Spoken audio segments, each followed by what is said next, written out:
Hai, Assalamualaikum warahmatullahi wabarakatuh dan salam sejahtera. Anda bersama dengan saya, Cikgu Sani bin Ahmad.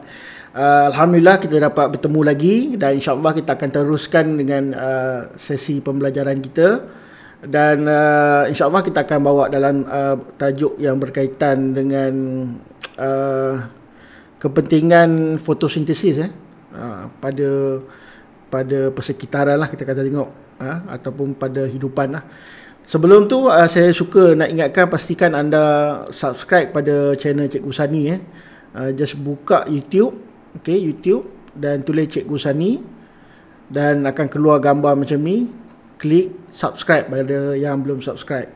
Yang keduanya ialah apabila anda dah menonton video yang berkaitan ataupun video ni, pastikan anda tinggalkan jejak ataupun tuliskan komen di bahagian bawah ni, tulis nama macam ni, nama dan kelas, supaya saya tahu siapa yang dah tonton ataupun siapa yang belum tonton, dan boleh juga thumbs up.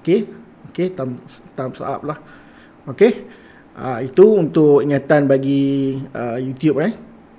Dan kita akan teruskan dengan kita punya pembelajaran hari ini, ialah kepentingan fotosintesis pada hidupan. Sebelum ni kita dah tengok tumbuhan melakukan proses fotosintesis untuk membuat makanan sendiri, di mana dia menerima air, karbon dioksida dan juga oksigen, dia menjana makanan dia sendirilah, dengan menghasilkan kanji ataupun sukrosa, kemudian kanji lah. Itu adalah proses fotosintesis, dan juga dia membebaskan oksigen. So hari ni kita nak tengok apa kepentingan fotosintesis pada hidupan lain, contohnya pada manusia dan juga haiwan. Apa benefitnya pada manusia dan haiwan bagi proses fotosintesis tu? Kita dah tahu fotosintesis tu berguna untuk tumbuhan, tapi untuk manusia dengan haiwan ni ada ataupun tak? So kita nak tengok yang tu lah. So kalau kita tengok sekarang, ini adalah contoh proses fotosintesis dalam bahasa Inggeris. So ini adalah sunlight ataupun cahaya matahari. Cahaya matahari yang diterima oleh daun ni untuk menjalankan proses fotosintesis. Cahaya ni masuk melalui kloroplas lah. Kloroplas ataupun pigmen yang berwarna hijau tu, right? Dengan kloroplas ni dan juga dengan air, dia dapat melakukan proses fotosintesis, yang mana karbon dioksida dapat masuk melalui liang stoma ataupun liang-liang kecil pada daun lah. Dan apabila selesai proses fotosintesis, dia akan membebaskan benda yang sangat penting, iaitu gas oksigen yang dibebaskan di udara. Dan karbohidrat karbohidrat ni pun adalah salah satu hasil, tapi awak tak belajar lah pasal karbohidrat ni. Begitu juga dengan gas hidrogen. So kita tengok kat sini, dia kata apa? Tumbuh-tumbuhan sentiasa melakukan proses fotosintesis untuk membolehkan menghasilkan makanan sendiri. So dia kena buat, nak tak nak dia kena buat. Tapi ini untuk tumbuhan yang hijau, sebab tumbuhan berdaun hijau ni adalah tumbuhan yang mempunyai kloroplas. So hasil fotosintesis ini juga dapat memberikan makanan kepada hidupan lain dan alam sekitar. Ini kita nak tengok ni. Apa manfaat dan kepada hidupan lain dan alam sekitar? So yang pertama, manfaat yang utama sekali ialah manfaat makanan lah. Contohnya dari segi buah-buahan lah. Buah-buahan ni macam-macam lah. Ni strawberry ada, ni ada cherry, ni ada anggur, ini ada blueberry, ni ada apple, kan? Banyak lah. Dan juga mungkin dalam bentuk sayur-sayuran, sayur-sayuran, daun, sayur kobis ke dan sebagainya, ataupun dalam bentuk ubi.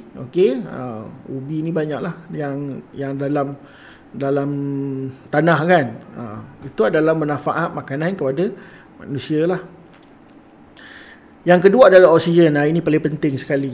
Oksigen adalah sejenis gas yang diperlukan oleh manusia dan juga haiwan untuk bernafas. Maksudnya tak ada gas oksigen ni, manusia tak dapat bernafas, haiwan pun tak dapat bernafas, menyebabkan manusia dan haiwan akan mati.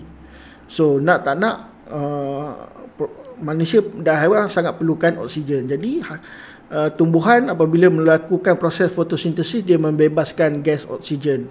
So inilah antara manfaat yang dapat kepada hidupan lain hasil daripada proses fotosintesis.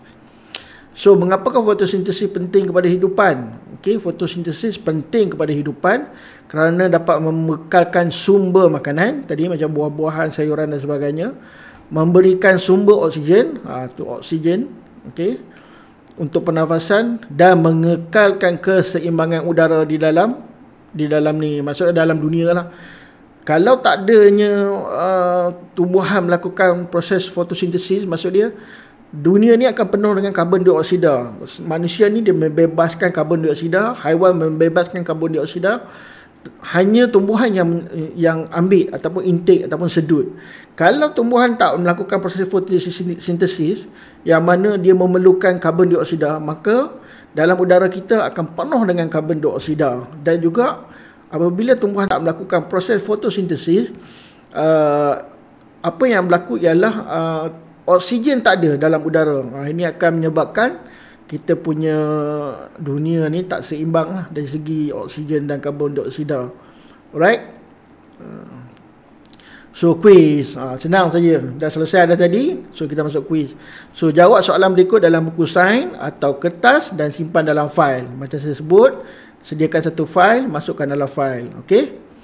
So ada 3 soalan. Yang pertama, apakah kepentingan fotosintesis kepada haiwan dan manusia? Ni saya dah sebut dah tadi. Apa kepentingan dia tadi kan? Yang kedua, apakah akan terjadi sekiranya proses fotosintesis tak berlaku? Saya dah bagi tahu apa yang berlaku. C, apakah nama gas yang dihasilkan oleh tumbuhan yang digunakan oleh haiwan dan manusia untuk bernafas? Apa nama gas tadi? Okey. Itu soalan yang senang, ABC. Pastikan jawab dalam buku sains. Kalau tak ada, tak apa, tulis dalam kertas dan simpan dalam fail. Dan insyaAllah bila buka sekolah nanti, saya akan semaklah kerja sekolah anda. Alright. Jadi itu saja. Make sure. Yang terakhir, saya ingatkan lagi sekali, pastikan subscribe dan juga tulis komen nama anda di channel Cikgu Sani. Channel Cikgu Sani ni, cari Cikgu Sani, klik macam tu. Dan pergilah anda di tahun 4, pergi klik dia di tahun 4 ni, ada dia punya file lah. Tengoklah di situ video dia. Okey, jadi itu saja. Apa-apa pun jaga diri. Sekian, terima kasih. Assalamualaikum warahmatullahi wabarakatuh.